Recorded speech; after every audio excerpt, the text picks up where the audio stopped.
The idea was, in fact, to replace man in its proper context, because we have a tendency to generalize things and think that human beings and animals and everything are more or less the same.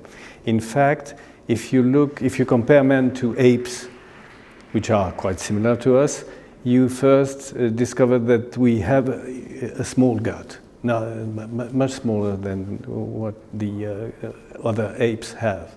And also, there is something which I think is very important, is that man is linked to culture, and our culture is linked to fire. Fire was used by our ancestors very early on, and in the genus Homo, before Homo sapiens, we began to cook food.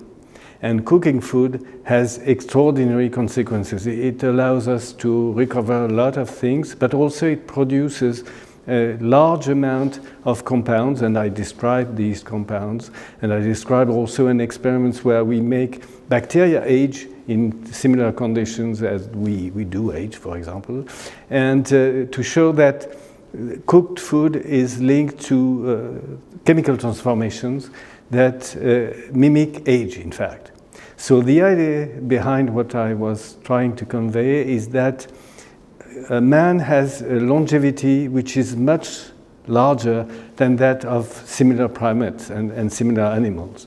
And I suspect that this is linked, in fact, to the fact that we tamed fire. Taming fire made that we were invaded by products, cooked products, which are very similar to age systems. So we had to evolve with age systems. So evolving there meant that we eat up all these things. And so in a way, this prepares us against aging because we eat up the aged products. So I think that the fact that we have a very long longevity is linked as an accident to the fact that we tamed fire. So I think that in all experiments where we now try to study health and diseases, we should take this into account. And to my big surprise, this is not the case until very recently.